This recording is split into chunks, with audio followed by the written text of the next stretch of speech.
Alright, so this one got cut off at the end here.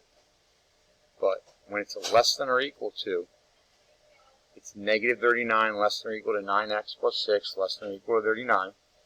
We subtract 6 to all three of them. And then we're going to divide 9 by all three of them. So that's negative 5 is less than or equal to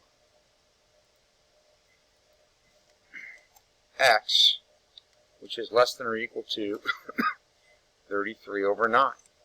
And that reduces to 11 over 3. And now, when I go to graph, put my 3 lines down. Okay. You have negative 5, 0, and 11 thirds. And because it's less than or equal to, the dots are closed. And that's what we connect. And it's going to be brackets because it's less than or equal to negative 5 and 11 thirds for my set notation. And that's my answer. The final one, word problem here. The average number of seeds in a package of cucumber seed is 21. The number of seeds can vary by 6. What are the maximum and minimum numbers of seeds that can be in a package? So if it can vary by 6, essentially, okay, we can go more than 6 or we can go less than 6.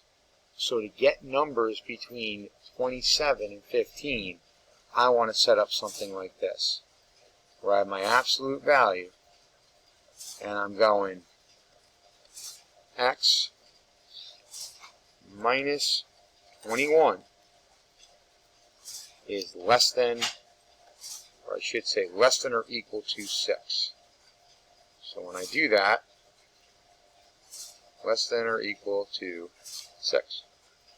Now, when I set that up, it's negative 6, less than or equal to, negative 6, less than or equal to x minus 21, less than or equal to 6. And when I go and solve that, my answer is going to be 15 less than or equal to x, less than or equal to 27. And that allows us to go above 6, or above 21 by 6, or below 21 by 6. The last one, it's impossible for an absolute value to be less than a negative. So this one is simply a no solution. Keep in mind on these types of problems, an absolute value can never equal a negative, and it can never be less than a negative. If that's how it's written, it's no solution. If they had a greater than sign here, every absolute value is always greater than a negative. That would be all real solutions. But because we have a less than here, it's a no solution.